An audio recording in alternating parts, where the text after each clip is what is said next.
الحمد لله وكفى وسلام على عباده الذين اصطفى أما بعد أعوذ بالله من الشيطان الرجيم بسم الله الرحمن الرحيم وتوبوا إلى الله جميعا أيها المؤمنون لعلكم تفلحون سبحان ربك رب العزة عما يصفون وسلام على المرسلين والحمد لله رب العالمين اللهم صل على سيدنا محمد وعلى آل سيدنا محمد وبارك وسلم۔ انسان جو کام بھی شریعت و سنت کے خلاف کرتا ہے اس کو گناہ کہتے ہیں، اس گناہ سے توبہ کرنا لازم ہوتا ہے۔ ارشاد باری تعالی ہے وَتُوبُوا إِلَى اللَّهِ جَمِيعًا أَيُّهَا الْمُؤْمِنُونَ لَعَلَّكُمْ تُفْلِحُونَ، اور اے ایمان والو تم سب کے سب اللہ کے سامنے توبہ کرو تاکہ تم فلاح پا جاؤ۔ چنانچہ ابن تیمیہ رحمۃ اللہ علیہ نے الایمان الاوسط ایک کتاب ہے، اس میں 10 اسباب بتائے ہیں جن سے انسان کے گناہ معاف ہوتے ہیں۔ یہ 10 اسباب ہمیں زبانی یاد ہونے چاہیے تاکہ ہم ان کے ذریعے سے اپنے گناہوں کی بخشش کا بندوبست کر لیں۔ سب سے پہلا سبب استغفار۔ استغفار کہتے ہیں کہ اپنے گزرے ہوئے گناہوں پر نادم ہونا۔ شریعت نے کہا الندم توبۃ، ندامت یہ توبہ ہے، اور حدیث مبارکہ میں ہے کہ قیامت کے دن سب سے زیادہ خوش انسان وہ ہوگا من وجد فی صحیفتہ استغفارا کثیرا، جس کے نام اعمال میں کثرت کے ساتھ استغفار لکھا ہوا ہوگا۔ تو ہمیں کثرت سے استغفار پڑھنا چاہیے۔ چنانچہ ایک شخص حضرت حسن اللہ عنہ کے پاس آیا، حضرت بہت گناہگار ہوں، کوئی عمل بتائیں۔ فرمایا استغفار پڑھو۔ ایک اور آدمی آیا، حضرت بارش نہیں ہو رہی، کوئی عمل بتائیں۔ فرمایا استغفار پڑھو۔ پھر ایک آدمی آیا کہ حضرت بہت قرضہ چڑھ گیا، دعا کریں کہ کوئی اسباب بن جائیں رزق کے، مال کے، تاکہ قرضہ اتر جائے۔ فرمایا استغفار پڑھو۔ پھر ایک شخص آیا کہ حضرت دعا کریں اللہ مجھے بیٹا دے دے۔ فرمایا استغفار کرو۔ ایک آدمی آیا میرا باغ ہے، دعا کریں کہ میرا پھل زیادہ لگے۔ فرمایا استغفار کرو۔ ایک آدمی آیا میری کھیتی باڑی کی زمین ہے، دعا کریں پانی اندر سے نکل آئے۔ فرمایا استغفار کرو۔ اب سننے والا حیران کہ مختلف لوگ مختلف ضروریات آ کر بیان کرتے رہے، سب کے لیے ایک ہی جواب۔ تو اس نے پوچھا کہ حضرت کیا مسئلہ؟ تو فرمایا کہ دیکھو یہ جواب میں نے اپنی طرف سے نہیں دیا، قرآن مجید سے دیا ہے۔ اللہ تعالیٰ ارشاد فرماتے ہیں قرآن مجید میں فَقُلْتُ اسْتَغْفِرُوا رَبَّكُمْ إِنَّهُ كَانَ غَفَّارًا۔ تو سب سے پہلے استغفار کرنے سے گناہوں کی بخشش ہوتی ہے۔ يُرْسِلِ السَّمَاءَ عَلَيْكُمْ مِدْرَارًا، تمہارے اوپر اللہ بارشیں برسائے گا۔ وَيُمْدِدْكُمْ بِأَمْوَالٍ، اللہ مال کے ذریعے تمہاری مدد کرے گا۔ وَبَنِينَ، اور بیٹوں کے ذریعے مدد کرے گا۔ وَيَجْعَلْ لَكُمْ جَنَّاتٍ، اور اللہ تعالیٰ تمہیں درختوں پہ پھل زیادہ عطا کرے گا۔ وَيَجْعَلْ لَكُمْ أَنْهَارًا، اور اللہ تعالیٰ تمہارے لیے زمین سے چشمے جاری فرما دے گا۔ آپ اگر غور کریں تو ہماری روزمرہ کی جو پریشانیاں ہیں وہ انہی میں سے ہیں۔ کوئی بیٹے کے لیے پریشان، کوئی کاروبار کے لیے پریشان، کوئی قرضوں کی وجہ سے پریشان۔ اس کا مطلب یہ ہے کہ اگر ہم استغفار کرنے کی عادت ڈال لیں تو ہمیں کسی اور عمل کی ضرورت ہی نہیں ہے، اور یہ عمل قرآن مجید میں بتایا گیا ہے، یہ پروردگار عالم کا کلام ہے۔ ہم استغفار کم کرتے ہیں، کم از کم 100 مرتبہ صبح اور شام استغفار کا کرنا معمول بنا لینا چاہیے۔ آپ لوگ ڈرائیو کرتے ہیں اپنے دفتر جاتے ہوئے تو راستے میں جو آدھا گھنٹہ لگتا ہے اس میں کیا کرنا ہوتا ہے؟ بعض لوگ نعت سن لیتے ہیں، تلاوت سن لیتے ہیں، وہ بھی عبادت ہے، لیکن اس سے زیادہ بہتر یہ ہے کہ انسان خود پڑھے کچھ۔ تو اگر اس دوران آپ استغفر اللہ ہی پڑھتے رہیں تو سینکڑوں دفعہ استغفار نامہ اعمال میں لکھا جائے گا، اور اگر پورا پڑھ لیں استغفر اللہ ربی من کل ذنب واتوب الیہ تو یہ سونے پہ سہاگے والی بات ہے۔ تو اپنے ٹائمنگز کو ایسے ایڈجسٹ کریں کہ اس میں درود استغفار کثرت کے ساتھ آپ پڑھ سکیں، کیونکہ حدیث پاک میں یہ فرمانا کہ قیامت کے دن وہ بندہ بہت خوش ہوگا جس کے نام اعمال میں استغفار زیادہ ہوگا۔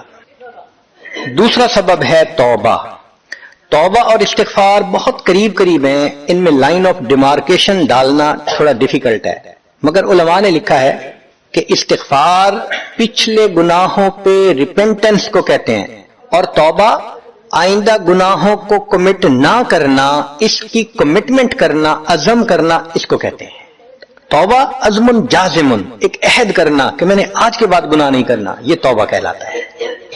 تو گویا توبہ کا تعلق آئندہ گناہ نہ کرنا، استغفار کا تعلق پاسٹ کے ساتھ ہے کہ میں نے جو کیا برا کیا، اللہ بس میری غلطی کو پلیز معاف کر دیں، اس کو استغفار کہتے ہیں۔ اور یہ استغفار کا حکم اللہ رب العزت نے اپنے حبیب صلی اللہ علیہ وسلم کو دیا، فسبح بحمد ربک واستغفرہ، حکم ہے، صیغہ ہے امر کا۔ اللہ کے محبوب صلی اللہ علیہ وسلم کو اگر یہ حکم ہے تو سوچئے پھر ہمیں استغفار کرنے کی کتنی ضرورت ہے۔ توبہ ہر بندے پہ کرنی ضروری، چنانچہ کافر ہے تو وہ کفر سے توبہ کر کے مسلمان بن جائے، مومن ہے گناہوں سے توبہ کر کے نیک بن جائے۔ جو نیک ہے وہ جو اپنے اعمال کے اندر غفلت ہوتی ہے، نماز کی غفلت، ذکر میں غفلت، تلاوت میں غفلت، اس غفلت سے توبہ کرے، اور جو کہے کہ جی میں تو اس سے بھی توبہ کرتا ہوں، تو بھئی ہم جو اعمال کرتے ہیں یہ اس کوالٹی کے تو نہیں کہ اللہ تعالیٰ کے ہاں قبولیت پا سکیں۔ اب پھر استغفار کرنا کہ اللہ اس کو قبول کر لیجئے، جو کہ اللہ کے محبوب صلی اللہ علیہ وسلم نے فرمایا ما عبدنا کا حق کا عبادت، اے اللہ ہم نے عبادت نہیں کی جیسے عبادت کرنے کا حق تھا۔ اگر سید الاولین والآخرین صلی اللہ علیہ وسلم یہ فرماتے ہیں، ہم کس کھیت کی گاجر مولی ہیں، ہماری عبادتیں کیا عبادتیں ہیں؟ تو استغفار کرنا، توبہ کرنا ہم میں سے ہر بندے پر لازم ہے۔ تیسری چیز جس سے کہ گناہ معاف ہوتے ہیں، الحسنات الماحیہ، نیکیاں۔ جو انسان نیک اعمال کرتا ہے تو گناہ دھل جاتے ہیں۔ نیک اعمال کی مثال صابن کی ہے، گناہوں کی مثال میل کی سی ہے۔ صابن جتنا زیادہ لگتا ہے اتنا میل دھل جاتی ہے۔ ان الحسنات یذہبن السیئات، یہاں شیطان دھوکہ دیتا ہے۔ مثلا اگر کوئی بچہ تعلیم پا رہا ہے مگر کوئی گناہ بھی کرتا ہے، تیرے علم کا کیا فائدہ، گناہ تو چھوڑتا نہیں۔ بھائی اگر گناہ کرتے ہیں تو علم تو الٹا ان گناہوں کو دھوئے گا، وہ علم ہی چھڑوا دیتا ہے تاکہ دھونے کا مسئلہ ہی نہ رہے۔ اب عورت سوچے گی میں پردہ تو کرتی نہیں، نمازوں کا کیا فائدہ؟ یہ دھوکہ ہے شیطان کا۔ بھئی آپ نمازیں پڑھتی رہو، اس نمازوں کی برکت سے اللہ پھر پردے کی بھی توفیق دے دیں گے۔ تو نیکی نہیں چھوڑنی چاہیے کبھی بھی، یہ سوچ کے جی میں اچھا تو ہوں نہیں، کیا فائدہ؟ فائدہ ہے۔ جب اللہ فرما رہے ہیں کہ نیکیاں گناہوں کو دھو دیتی ہیں، بھئی گناہ تو ہم چھوڑتے نہیں اور نیکی آرام سے چھوڑ دیتے ہیں، یہ کہاں کی لاجک ہے؟ تو اس لیے نیکی بھاگ بھاگ کے کرنی چاہیے۔ اگر گناہ ہے تو نیکی اور زیادہ کریں تاکہ نیکی کی برکت سے گناہوں کی ظلمت ختم ہو جائے اور دھل جائے۔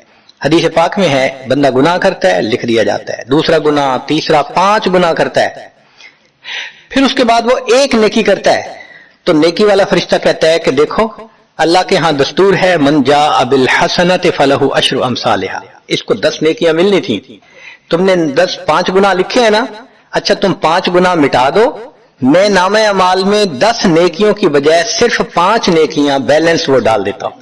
چنانچہ 5 گناہ مٹا دیے جاتے ہیں، 5 نیکیاں نامہ اعمال میں لکھ دی جاتی ہیں۔ اس لیے خوب نیکی کرنی چاہیے تاکہ اللہ تعالیٰ گناہوں کی ظلمت سے ہمیں محفوظ فرما دے۔ چوتھی چیز جس سے کہ گناہ معاف ہوتے ہیں، دعاء المؤمنین للمؤمن، جو ایمان والے ایک دوسرے کے لیے دعائیں کرتے ہیں اس سے بھی گناہ معاف ہوتے ہیں۔ چنانچہ عمر لانو جا رہے تھے عمرے کے لیے، نبی علیہ السلام نے فرمایا اے بھائی ہمیں اپنی دعاؤں میں نہ بھولنا، تو نبی علیہ السلام نے امت کو تعلیم دی کہ ایک دوسرے کو دعاؤں کے لیے کہنا چاہیے۔ یہ بہت اچھی عادت ہے کہ جب کسی سے ملیں جی ہمیں اپنی دعاؤں میں یاد رکھیں، والدین کو کہنا، بڑوں کو کہنا، دوستوں کو کہنا، کیا معلوم کس کی مانگی ہوئی دعا کام آ جائے۔ اس دعا کا فائدہ ہوتا ہے نا، تبھی تو قرآن مجید میں دعا سکھائی گئی، ربنا اغفر لنا ولاخواننا الذین سبقونا بالایمان، اے اللہ جو ہم سے پہلے ایمان والے چلے گئے ان کی بھی مغفرت فرما دے۔ تو فائدہ ہوتا ہے تو قرآن نے دعا سکھائی ہے نا۔ تو ایمان والوں کی دعاؤں سے دوسرے ایمان والوں کو فائدہ ہوتا ہے۔ حدیث پاک میں ہے دوست کی دعا دوست کے پیٹھ پیچھے رد نہیں کی جاتی، کیوں؟ اس میں خلوص ہوتا ہے۔ تو اس لیے حدیث پاک میں ہے، مسلم شریف کی روایت ہے کہ اگر کوئی آدمی فوت ہو جائے اور 40 آدمی جنازہ پڑھ لیں جو ایمان والے ہوں، توحید والے ہوں، فرمایا ما من رجل مسلم یموت فیقوم علی جنازتہ 40 رجلا لا یشرکون باللہ شیئا الا شفعهم اللہ فی، اللہ 40 بندوں کی نماز جنازہ کو قبول کر کے میت کی مغفرت فرما دیتے ہیں۔ 5واں عمل ما یعمل للمیت من اعمال البر، ہم اپنے فوت شدہ لوگوں کے لیے جو نفل کے کوئی نیک کام کرتے ہیں اس سے بھی ان کے گناہ معاف ہوتے ہیں. مثلا صدقہ کر دیا، قرآن پاک پڑھا، ان کو بخش دیا، ان کی طرف سے عمرہ کیا، حج کیا، ان نفلی اعمال کا ثواب ان کو ملتا ہے. اس کی وجہ سے ان کے گناہوں کو معاف کر دیا جاتا ہے. چنانچہ حضرت شیخ الحدیث رحمۃ اللہ علیہ نے فضائل ذکر میں یا کسی اور کتاب میں واقعہ لکھا ہے کہ ایک اللہ والے تھے، قبرستان کے قریب سے جاتے ہوئے انہوں نے کچھ پڑھ کے قبرستان والوں کو بخش دیا. رات خواب دیکھا کہ وہی قبرستان والے ہیں اور ایک آدمی آتا ہے جیسے کوئی ڈاک تقسیم کرنے والا ڈاکیا ہوتا ہے، اور سب اس کی طرف بھاگ پڑتے ہیں جیسے ڈاک لینے کے لیے ہو. ایک بندہ پیچھے آرام سے بیٹھا ہوتا ہے. وہ پوچھتا ہے کیا معاملہ؟ وہ کہتا ہے کہ یہ فرشتہ آیا ہے، روزانہ کی جو ڈاک آئی ہے نا نیکیوں کی، جو اولاد نے، رشتہ داروں نے، دوستوں نے کیے، لہذا وہ اعمال نیکیاں ملتی ہیں تو یہ سب لوگ جاتے ہیں کہ نیکیاں ملیں گی، ہمارا درجہ بڑھے گا. اس نے کہا کہ آپ کو ضرورت نہیں ہے. کہنے لگا ہاں میں لے لوں گا، مگر میرا ایک بیٹا ہے جسے میں نے قرآن پاک کا حافظ بنایا، اس کی دکان ہے، وہ سارا دن دکان پہ بیٹھا رہتا ہے اور ساتھ ساتھ قرآن پڑھتا رہتا ہے، تو مجھے اتنی نیکیاں مل جاتی ہیں کہ میں بعد میں لے لوں گا. اس نے کہا بیٹا کہاں؟ اس نے کہا فلاں جگہ دکان ہے. وہ اللہ والے جب وہاں گئے اگلے دن تو دیکھا کہ ایک نوجوان ہے اور وہ بیٹھا ہوا ہے، گاہک آتا ہے تو اس کو سودا بیچ دیتا ہے، جب گاہک کوئی نہیں ہوتا تو وہ قرآن پڑھنا شروع کر دیتا ہے. تو وہ سمجھ گیا کہ میرا خواب سچا تھا، اس بچے کے قرآن پڑھنے سے اس کے والد کو خوب بینیفٹ مل رہا ہے. کچھ عرصے کے بعد دوبارہ پھر اسی قبرستان کے قریب سے گزرے، پھر انہوں نے کچھ پڑھ کے بخش دیا. رات خواب میں دیکھا کہ اب جب تقسیم ہوا تو سب بھاگے تو وہ بندہ بھی بھاگا. انہوں نے کہا آپ بھی بھاگ رہے ہو؟ کہنے لگا ہاں میں اس لیے بھاگ رہا ہوں کہ میرا وہ بیٹا فوت ہو گیا، اب مجھے قرآن پڑھ کے بخشنے والا کوئی ایسا ہے نہیں، تو جو عام ایمان والوں کا ثواب آتا ہے میں بھی اسی میں سے اپنا حصہ لینے کے لیے جا رہا ہوں. تو ایمان والوں کے ان اعمال کا ثواب بھی ملتا ہے، اور اصل میں یہ اسی بندے کا اپنا عمل ہوتا ہے. یہ ذہن میں رکھنا کہ جو ایمان والے پڑھ کے بخشتے ہیں نا، اس کا ثواب کیوں ملتا ہے؟ اس کا اپنا عمل. دیکھو اس نے نیکوں سے تعلق جوڑا. وہ بھی تو ہوتے ہیں جن کے مرنے کے بعد پیچھے ریچھ کتے کی لڑائی کرواتے ہیں، میلے لگواتے ہیں، موسیقی کی محفلیں ہوتی ہیں، وہ بھی تو ہوتے ہیں نا، تو ان کو کچھ نہیں ملتا. اس بندے نے نیکوں سے محبت کی، یہ اس کا اپنا عمل ہے، اس کی محبت کی وجہ سے اب یہ لوگ اس کو پڑھتے ہیں، اللہ اس کو ثواب پہنچا دیتے ہیں، تو اس کے اپنا عمل ہے اصل میں. پھر چھٹی چیز جس کی وجہ سے گناہ معاف ہوتے ہیں، المصائب التي يكفر الله بها الخطايا في الدنيا. دنیا میں انسان کو جو مشکلات، تکلیفیں، مصیبتیں پہنچتی ہیں ان کی وجہ سے گناہ معاف کر دیے جاتے ہیں. کوئی مصیبت دنیا میں پہنچتی ہے گناہ معاف ہوتے ہیں. چنانچہ نبی علیہ السلام تشریف فرما تھے، چراغ بجھ گیا، نبی علیہ السلام نے فرمایا انا للہ و انا الیہ راجعون. ام المؤمنین عائشہ صدیقہ رضی اللہ عنہا نے پوچھا اللہ کے حبیب صلی اللہ علیہ وسلم یہ تو پڑھتے ہیں جب کوئی آدمی فوت ہو جاتا ہے. فرمایا عائشہ مومن کو جو بھی دنیا میں تکلیف غم پہنچتا ہے اگر وہ اس کے اوپر انا للہ پڑھ لے اس کو ثواب ملتا ہے. تو سوچنے کی بات ہے، چراغ کے بجھنے پر اگر ثواب ملتا ہے تو کسی عزیز کی زندگی کا چراغ بجھ گیا اس پر کتنا ثواب ملے گا. اس لیے تکلیف آئے تو پریشان ہونے کی بات نہیں ہوتی، صبر کرنے کی بات ہوتی ہے. انسان بے صبری کے ذریعے خواہ اس تکلیف پر ملنے والے ثواب سے اپنے آپ کو محروم کر دیتا ہے. بے صبری سے تکلیف ختم نہیں ہوتی، ثواب ملنا بند ہو جاتا ہے. تو بے صبری کا کیا فائدہ؟ اور ہو سکتا ہے کہ یہ مصیبت جو آئی یہ بندے نے خود مانگی ہو. یہ بھی عجیب بات ہے. آپ کہیں گے جی کوئی بندہ مصیبت تو نہیں مانگتا. ہاں ہو سکتا ہے مانگی ہو. کیسے؟ کہ دعا مانگی اللہ مجھے قیامت کے دن میرے محبوب صلی اللہ علیہ وسلم کے ہاتھوں حوض کوثر کا جام عطا کر دینا. اللہ نے دعا قبول کر لی. عمل تو ہے نہیں کہ یہ نعمت نصیب ہو، تو اب کیسے ملے گا؟ اللہ تعالیٰ بیماری، مصیبت، پریشانی کچھ اس کے اوپر بھیج دیتے ہیں. اگر یہ بندہ اس پر صبر کر لیتا ہے اس کو بہانہ بنا کر اللہ اس کو وہ نعمت عطا فرما دیتے ہیں. چنانچہ ایک بزرگ تھے 70s میں تھے، بیوی بھی اسی طرح بہت نیک تھی. بیوی نے کہا کہ میرا بڑا دل چاہتا ہے کہ نبی علیہ الصلوۃ والسلام کا دیدار نصیب ہو. میں بڑا درود شریف پڑھتی ہوں، نفل پڑھتی ہوں، مگر مجھے واضح زیارت نہیں ہوئی. آپ کو کوئی عمل آتا ہو تو بتا دیں. انہوں نے کہا عمل آتا ہے، کرو گی؟ کہا بالکل کروں گی. کہنے لگے اچھا جمعہ کا دن آ رہا ہے، خوب نہا دھو کے وہ جو دلہن والے کپڑے تھے نا تمہارے کناری والے گوٹے وہ پہننا اور میک اپ کرنا اور خوشبو لگانا، اور میں بس جمعہ پڑھ کے آؤں گا تو پھر ٹھیک ہے۔ اس نے کہا بہت اچھا، وہ اللہ کی بندی نہائی دھوئی دلہن کی طرح خوب تیار ہوئی، کپڑے دلہن والے پہنے۔ ان بزرگوں نے جمعہ کی نماز پڑھی تو ساتھ بھائی کا گھر تھا اس کی، یعنی ان کی بیوی کا، تو بیوی کے بھائی کے گھر چلے گئے، اس کو جا کے کہا میری عمر دیکھو اور آ کے اپنی بیوی بہن کی حالت دیکھو۔ اس نے کہا کیا مسئلہ؟ وہ ساتھ آ گیا، اور جب گھر آ کے اس نے دیکھا تو بیوی تو دلہن بنی بیٹھی ہے۔ بھائی کو غصہ آیا، تمہیں اپنی یہ تمہاری عمر اور یہ تمہارے لچھن۔ اس نے تو ڈانٹا اور وہ بیچاری روئی، اس کا دل ٹوٹا، رو رو کے حال برا، سو گئی۔ اللہ کی شان کہ اس نیند میں اس کو نبی علیہ السلام کی زیارت نصیب ہو گئی۔ اب وہ اٹھی تو وہ خوش بھی ہے اور پریشان بھی ہے، خوش اس بات پہ کہ زیارت ہو گئی، اور پریشان اس بات پہ کہ میاں نے کیا کیا، خود کہا دلہن بنو اور خود بھائی سے مجھے ڈانٹ پڑوا دی۔ تو پھر اس نے پوچھا کہ آپ نے ایسا کیوں کیا؟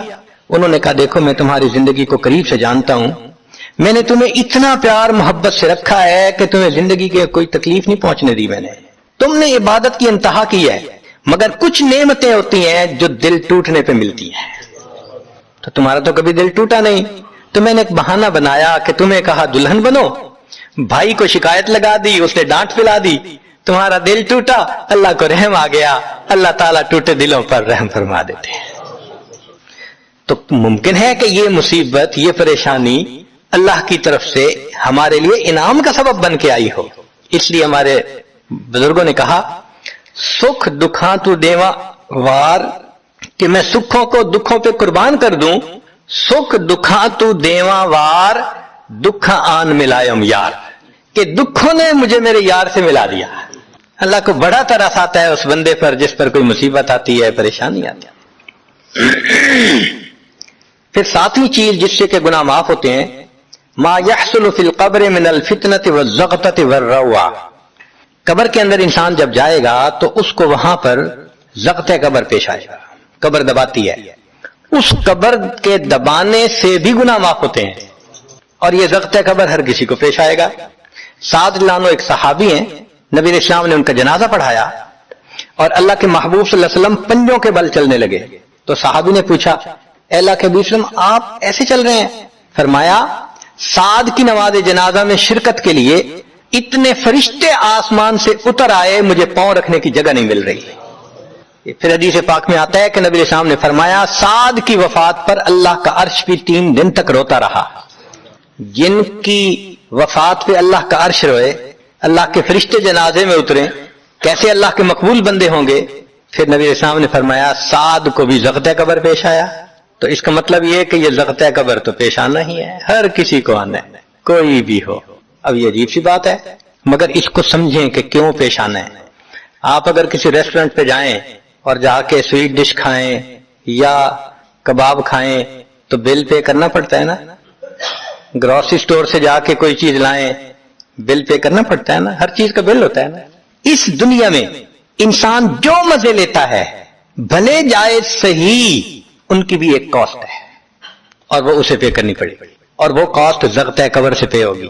اس لیے جس کی زندگی غربت میں گزری ہوگی اس کا زغط قبر بہت کم ہوگا، اور جس نے عیش آرام مزے سہولت انجوائے کیا کاسٹ تو دینی پڑے گی نا۔ تو زغط قبر تو پیش آنا ہے۔ ہمارے والد صاحب بچپن میں دیکھتا تھا میں کہ بہت اچھا سالن بنا ہوتا تھا نا، تو اکثر وہ گلاس پانی کا اٹھاتے تھے اور ایک گھونٹ پانی ڈال دیتے تھے۔ مجھے سمجھ نہیں آتی تھی یہ کیا کرتے ہیں، میں اکثر ان سے پوچھتا تھا ابو آپ ایسے کیوں کرتے ہیں، نہیں بتاتے تھے۔ جب ان کی وفات ہوئی تو بعد میں والدہ صاحبہ نے کہا کہ اصل میں وہ یہ کہا کرتے تھے کہ نفس میرا دشمن ہے، میں اس نفس کو لذتیں کیوں دوں۔ وہ لذیذ کھانے کے اوپر بھی ایک گھونٹ پانی ڈال کے اس کو کم مزے والا بنا لیا کرتے تھے، جائز لذتوں کو بھی کم کر لیتے تھے۔ ہمارا کیا حال ہوگا جو ناجائز لذتوں کے پیچھے بھاگتے پھرتے ہیں۔ تو یہ زغط قبر مومن کو بھی پیش آتا ہے اور کافر کو بھی، مگر فرق ہے، کافر کو پیش آئے گا کہ حدیث پاک میں آتا ہے دائیں طرف کی پسلیاں بائیں طرف اور بائیں کی پسلیاں دائیں طرف، یوں پسلیاں توڑ کے رکھ دیں گے۔ اور مومن کو بھی زغط قبر پیش آئے گا، مگر مومن کو زغط قبر تکلیف نہیں دے گا اتنی اگر نیک ہوا. کیوں؟ اچھا آپ بتائیں سر میں درد ہو تو آپ کہتے ہیں نا ذرا سر دبا دو، تو تکلیف ہوتی ہے یا راحت ملتی ہے؟ سر دبانے سے راحت ملتی ہے. جس طرح سر درد میں کوئی دبائے سر کو راحت ملتی ہے، ایسے ہی مومن کو ضغط قبر تو پیش آئے گا مگر مومن کے لیے راحت کا سبب ہوگا. آٹھویں چیز جس سے کہ گناہ معاف ہوں گے، احوال یوم القیامت وقربھا وشدائدھا. قیامت کے دن جو انسان کو ایک وحشت کی کیفیت ہوگی، ہول کی کیفیت ہوگی، خوف ڈر کی کیفیت ہوگی. اللہ اکبر. امام غزالی رحمۃ اللہ علیہ نے تفصیل لکھی ہے کہ سارے لوگ کھڑے ہوں گے اور سورج بہت قریب ہوگا، پسینے میں شرابور ہوں گے. اللہ اکبر. اس وقت جہنم کے اندر ابال آئے گا اور جہنم کے اندر سے انگارے اٹھ کر اوپر جائیں گے اور واپس گریں گے. فرماتے ہیں اس وقت انبیاء میں سے کوئی نبی بھی ایسا نہیں ہوگا جس کو یہ ڈر نہ ہو کہ کہیں انگارے میرے اوپر نہ آ جائیں. اگر انبیاء بھی تھرا رہے ہوں گے ہمارا اس دن کیا حال ہوگا. تو قیامت کے دن کی دہشت اور وحشت کوئی چھوٹی چیز نہیں ہے، مگر اس سے بھی اللہ تعالیٰ ایمان والوں کے گناہوں کو معاف فرما دیں. پھر نویں چیز جس سے کہ گناہ معاف ہوں گے، شفاعت النبی صلی اللہ علیہ وسلم فی اہل الذنوب یوم القیامہ. قیامت کے دن اللہ کے پیارے حبیب صلی اللہ علیہ وسلم جو اپنی امت کے لیے شفاعت فرمائیں گے، اللہ اس پر بھی امتیوں کے گناہوں کو معاف فرما دیں گے. نبی اسلام نے ارشاد فرمایا کہ اللہ رب العزت نے ہر نبی علیہ السلام کو ایک ایسی دعا مانگنے کا اختیار دیا کہ جیسی دعا مانگی جائے گی منوان قبول ہو جائے گی. تو انبیاء نے دعائیں مانگی تو صحابی نے پوچھا اے اللہ کے حبیب صلی اللہ علیہ وسلم آپ کو بھی اختیار دیا گیا؟ فرمایا مجھے بھی اختیار دیا گیا. اے اللہ کے حبیب صلی اللہ علیہ وسلم آپ نے کیا دعا مانگی؟ فرمایا میں نے کوئی دعا نہیں مانگی، میں نے اس کو ذخیرہ رکھ لیا. قیامت کے دن جب میری گنہگار امت کا حساب ہوگا اس وقت میں وہ دعا مانگوں گا، امت کو لے کے جنت میں جاؤں گا. اللہ کے محبوب صلی اللہ علیہ وسلم کو امت سے کتنا پیار تھا. کوئی ماں اولاد کے لیے 23 سال نہیں روتی. جوان بیٹا فوت ہو 2-4 مہینے رو کے پھر نارمل لائف ہو جاتی ہے. کوئی باپ اولاد کے لیے 23 سال نہیں روتا. اللہ کے پیارے حبیب صلی اللہ علیہ وسلم امت کے لیے 23 سال آنسو بہاتے. رب امتی رب امتی رب امتی دعا مانگتے تھے. لمبے سجدے. ام المومنین عائشہ رضی اللہ عنہا فرماتی ہیں کہ محبوب صلی اللہ علیہ وسلم کے آنسو جو مصلی پہ گرتے تھے مجھے لگتا تھا کہ بارش کے قطرے زمین کے اوپر گر رہے ہیں، ایسے آواز محسوس ہوتی تھی. اور اتنا لمبا سجدہ ہوتا تھا کہ کبھی کبھی میں اٹھ کے محبوب صلی اللہ علیہ وسلم کے پاؤں کے انگوٹھے کو ٹچ کرتی تھی کہ ابھی جان تو سلامت ہے نا. تب مجھے احساس ہوتا تھا نہیں ابھی تک نہیں، سجدہ لمبا ہو گیا. اتنا لمبا سجدہ کس کے لیے؟ اللہ امت کو گناہوں کو معاف فرما دے، امت کے گناہوں کو. چنانچہ جب نبی علیہ الصلوۃ والسلام پر آخری یعنی مرض آئی، بیماری کی کیفیت آئی، تو اللہ کے حبیب صلی اللہ علیہ وسلم کو بخار بہت تیز ہو گیا تھا. اور جو مسجد میں آخری مرتبہ لائے تھے تو 2 آدمی تھے، ایک ادھر تھا ایک ادھر تھا، اور اللہ کے حبیب صلی اللہ علیہ وسلم نے ان کا سہارا لیا تھا اور بہت مشکل سے چل کے تشریف لائے تھے. یہ آخری نماز. پھر واپس تشریف لے گئے، بخار اور تیز ہو گیا. سیدہ عائشہ رضی اللہ عنہا فرماتی ہیں کہ میں نے اوپر کپڑا سا ڈال دیا، کپڑے کے اوپر سے مجھے گرمی محسوس ہو رہی تھی. میں نے پانی کا ایک پیالہ پیش کیا، اللہ کے حبیب صلی اللہ علیہ وسلم پانی کے پیالے میں ہاتھ مبارک ڈالتے تھے اور اپنے چہرے پہ لے رہے تھے، اور جسم تھا کہ جیسے کوئی گرم چیز میں سے گرمی نکل رہی ہوتی ہے، اس طرح وہ بخار سے دہک رہا تھا. فرماتی ہیں کہ مجھے محسوس ہوا کہ یہ تو بہت تیز بخار ہے، کبھی ایسا نہیں دیکھا. تو میں نے پوچھا اے اللہ کے حبیب صلی اللہ علیہ وسلم بخار ایسا تو کبھی نہیں دیکھا، اتنا زیادہ تیز اتنا زیادہ تیز. نبی اسلام نے فرمایا عائشہ مومن کو سکرات موت کے وقت جو تکلیف ہوتی ہے اس پر بھی اس کے گناہ معاف ہوتے ہیں. میں نے اللہ سے یہ دعا مانگی تھی، اللہ جب میری سکرات کا وقت آئے تو مجھے تکلیف زیادہ دے دینا اور اس کے بدلے اللہ میری امت کے گناہوں کو معاف فرما دینا. عائشہ یہ وہ سکرات ہے جس کی وجہ سے مجھے تکلیف بہت ہے.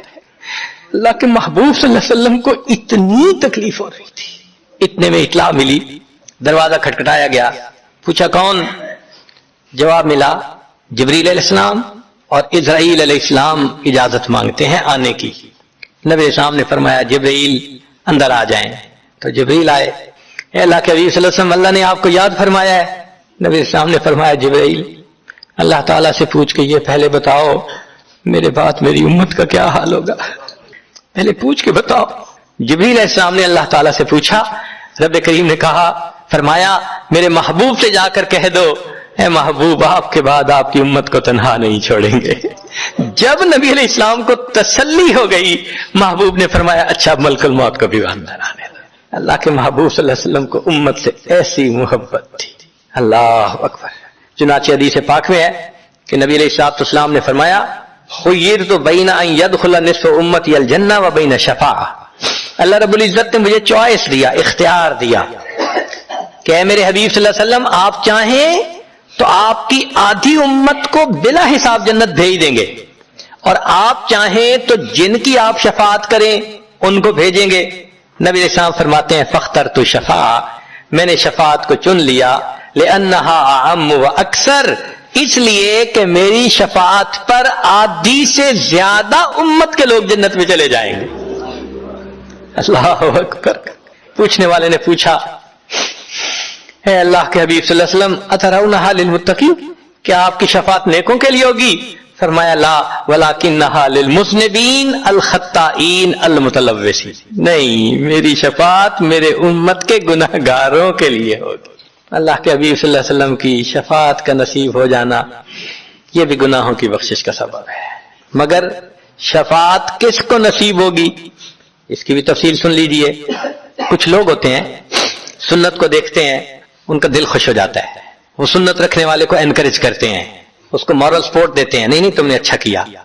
اور کچھ وہ ہوتے ہیں کہ جو دیکھتے ہیں چہرے پہ سنت سجی، کیا ملا بن گئے، کیا تم نے چہرے پہ کر لیا۔ علماء نے لکھا جس نے سنت کو دیکھ کر ناگواری کا اظہار کیا اس نے اپنے آپ کو شفاعت سے محروم کر لیا۔ یہ نہیں ہے کہ ہم سنت کا مذاق بناتے پھریں اور ہمیں شفاعت نصیب ہوگی، نہیں، احترام ہو دل میں سنت کا۔ نبی علیہ السلام کی ایک ایک سنت پہ قربان ہو انسان، جب یوں محبت ہوگی تو پھر نبی علیہ السلام کی شفاعت بھی ان کے لیے ہوگی۔ 10واں سبب جس سے کہ گناہ معاف ہوں گے، رحمت اللہ و عفوہ و مغفرتہ بلا سبب من العباد، قیامت کے دن انبیاء کرام شفاعت کریں گے، بخشش ہوگی، پھر علماء کریں گے، شہداء کریں گے، پھر سب جنتی شفاعت کریں گے، حتیٰ کہ کوئی ایسا نہیں رہے گا کہ جو کسی اور کی شفاعت کرے، اور وہ لوگ جہنم میں ہوں گے کہ جن کا کوئی جنتی واقع بھی نہیں ہوگا۔ اللہ اکبر، سالوں وہ جہنم میں جلتے رہیں گے، جلتے رہیں گے۔ پھر ایک وقت آئے گا کہ ان میں سے جن کے دل میں تھوڑا سا بھی ایمان ہوگا نا، اگرچہ اس کی شفاعت کرنے والا کوئی نہیں ہوگا، ان کو بھی اللہ بخشنے کا سبب بنائیں گے۔ وہ کیسا ہوگا؟ حدیث پاک میں آتا ہے کہ یہ جو ایمان والے ہوں گے نا، ان کے اور کافروں اور مشرکین کے درمیان جو دیوار تھی نا آگ کی، اس کو ذرا ٹرانسپیرنٹ اللہ بنائیں گے۔ تو مشرکین دیکھیں گے اور کہیں گے ہم تو جل ہی رہے تھے، اور تم تو کلمہ پڑھتے تھے، تم بھی یہاں جل رہے ہو۔ تو وہ جب ان کو کلمے کا تانا دیں گے کہ تمہارا نام تو مسلمانوں والا تھا نا، تو اس وقت وہ جہنمی اللہ سے فریاد کریں گے اللہ تیری توحید کا تانا دیتے ہیں، کہاں گیا تمہارا خدا، تم بھی ہمارے ساتھ جل رہے ہو۔ جب وہ فریاد کریں گے اللہ تعالیٰ جبرائیل علیہ السلام کو فرمائیں گے جبرائیل جاؤ، جس کے دل میں ذرہ برابر بھی تمہیں ایمان نظر آتا ہے اس کو بھی جہنم سے نکال دو، ان کو بھی جہنم سے نکال دیا جائے۔ پھر اس کے بعد وہ بچیں گے کہ جن کا ذرہ ایمان بھی نہیں فرشتے کو نظر آئے گا، مگر اللہ فرمائیں گے انبیاء نے بھی شفاعت کر لی، شہداء نے بھی، علماء نے بھی، جنتیوں نے بھی، اب میں اپنی رحمت کا اظہار کرتا ہوں، میں بھی تو بندوں سے محبت کرتا ہوں۔ حدیث پاک میں ہے ثلاث حشیات، یوں کر کے اگر گندم ہونا اور انسان دونوں ہاتھوں کو ایسے کرے تو اس کو لپ کہتے ہیں، لپ بھرنا، تو اس میں ہزاروں چاول کے دانے آ سکتے ہیں۔ سوچئے اللہ رب العزت لپ بھریں گے تو وہ کتنی بڑی ہوگی، کھربوں لوگ ہوں گے، ایک لپ کو بھر کے نکالا جائے گا، پھر دوسری کو نکالا جائے گا، پھر تیسری لپ بھر کے نکالیں گے، پھر ایک حوض ہوگا، کہا جائے گا جہنمی کو اغتسل فی ھذا الغدیر، اس حوض کے اندر تم جاؤ غسل کرو۔ جب وہ غسل کریں گے بالکل ان کے جسم صحیح سلامت ہو جائیں گے، پھر اللہ تعالیٰ ان کو جنت عطا فرمائیں گے، مگر ان کے ماتھے پر لکھا ہوا ہوگا اتقاء الرحمن، کہ رحمان نے اپنی رحمت سے ان کو رعایتی پاس کر دیا، وہ جنت میں جائیں گے۔ اب جو جنت میں جائیں گے تو جنتی لوگ ان کے ساتھ ملیں گے، خوش ہوں گے، مگر کہیں کہیں کوئی ان کو کہے گا ہم تو اللہ کے فضل سے سیدھا آ گئے، تم تو آیا فلاں جگہ سے آئے ہو نا، رعایتی پاس ہو۔ اب جب ان کو رعایتی پاس کا تانا ملے گا تو ان کو عجیب لگے گا۔ پھر ایک وقت آئے گا کہ یہ سب اتقاء الرحمان اللہ کے سامنے فریاد کریں گے، اللہ آپ نے اپنی رحمت سے جہنم سے نکال دیا، جنت بھیج دیا، یہ جو مہر ایک لگا دی یہ بھی تو اتار دیجئے نا۔ تو اللہ تعالیٰ ان کی مہر کو ختم فرمائیں گے اور یہ جنت میں رہنے لگ جائیں گے۔ امام غزالی رحمت اللہ علیہ اس واقعے کو نقل کرنے کے بعد لکھتے ہیں میرا کوئی عمل ایسا تو نہیں کہ میں امید کروں کہ میں جنت چلا جاؤں گا، کاش اللہ مجھے ان اتقاء الرحمان میں شامل فرما لیتے، کاش کہ اللہ تعالیٰ مجھے ان اتقاء الرحمان میں شامل فرما لیتے۔ بے گناہوں میں چلا زاہد جو اس کو دیکھنے، مغفرت بولی ادھر آ میں گناہگاروں میں ہوں، وہ کرشمے شان رحمت نے دکھائے روز حشر، چیخ اٹھا ہر بے گناہ میں بھی گناہگاروں میں ہوں۔ اللہ اکبر۔ حضرت قاری طیب صاحب رحمت اللہ علیہ ایک کتاب میں لکھتے ہیں اتنا اللہ کی رحمت کا ظہور ہوگا، اتنا ظہور ہوگا اس دن، ایک ایسا وقت آئے گا کہ شیطان بھی سر اٹھا کر دیکھے گا، اسے بھی امید لگے گی شاید میری بھی مغفرت کر دی جائے۔ وَكَانَ بِالْمُؤْمِنِينَ رَحِيمًا۔ اللہ تعالیٰ قیامت کے دن اپنی رحمت کا اظہار فرمائے۔ اللہ کرے قیامت کے دن اللہ کی رحمت سے ہمارا کام بن جائے۔ اللہ تعالیٰ ہمیں اپنے گناہوں سے سچی توبہ کرنے کی توفیق عطا فرمائے، اور اللہ تعالیٰ ہمیں اپنے بخشش کیے ہوئے گناہگار بندوں کی قطار میں قیامت کے دن شامل فرمائے۔ وآخر دعوانا ان الحمد للہ رب العالمین۔